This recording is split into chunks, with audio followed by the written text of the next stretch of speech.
Wa Birikani viungani mwa mji wa Voi katika kaunti ya Taita Taveta wamefanya maandamano ya amani wakitaka serikali kuingilia kati kwenye mzozo unaozingira ardhi hiyo kutokana na maamuzi ya hivi majuzi ya mahakama ya ardhi Voi kuhusu kugawanywa kwa ardhi ya Kishamba B, ila kuna fununu kwamba mwenyekiti wa kamati ya ardhi hiyo ako na mpango wa kukata rufaa.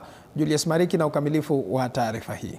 Ungana na wakazi wa Birikani katika eneo bunge la Voi hapa wakifanya maandamano ya amani wakiweza kutaka serikali kuingilia kati katika swala lile ambalo mahakama ilikuwa imetoa uamuzi wakazi hawa waweze kugawiwa ardhi ya Kishamba, ambapo basi kuna mzozo kidogo kati ya wanachama vile uongozi wa kamati hiyo. Sasa wakitaka serikali kuingilia kati, wakisikia kwamba kuna fununu kwamba mwenyekiti anataka kukata rufaa kutokana na uamuzi hiyo. Tupate kauli zao na hali ilivyokuwa.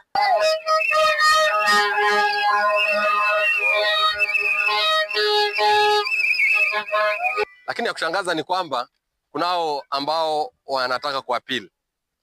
Sasa wakiapili watakuwa wanaumiza bado au wanachama ambao kila mmoja anataka kuwa na shamba lake.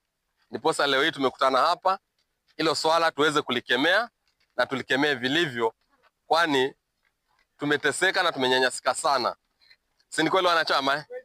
Kwa hivyo leo hii ni kuhakikisha kwamba Engineer Mwakina achukulie huu uamuzi kama wanachama wale wengine ambao wamechukulia.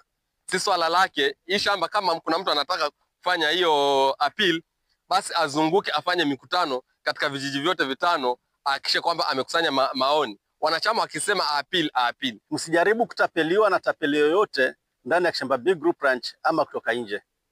Ngojeni kamati iweze kuchaguliwa mpya kulingana na ile judgment ambayo ilitolewa juzi. Kusije mtu yote aseme kwamba anataka kuchukua pesa ya survey ati kwa nani member ama kwa member. Mpango kama huo utakuja kuongelewa na kamati ya Kishamba B Group Ranch ile ambayo itachaguliwa. Kwa hivyo natoa tahadhari, kwa maana nimesikia fununu hapa na pale ya kwamba wale nani member ati waanze kucontribute 65,000, member 10,000 za kufanya mambo ya picking. Haya maneno yote, hiyo programu yote itakuja iketiwe chini na kamati ile ambayo itakuwa imechaguliwa na iweze kulainisha maneno. Kwa hivyo kusije kutokezea matapeli hapa ndani ya Kishamba B Group Ranch wakitake advantage ya judgment ile ambayo ilitolewa. Najua uongozi unakuwa ni kipawa, lakini kwa bahati mbaya Mwakina hana kipawa cha uongozi. Na laiti angekuwa na kipawa, sidhani kama angeweza kuongoza watu kwa miaka 14 na afanye audit moja, just one audit out of the 14 ambazo zingehitajika. So hapo ukikosa kufanya audit unaonekana kuna mambo fiche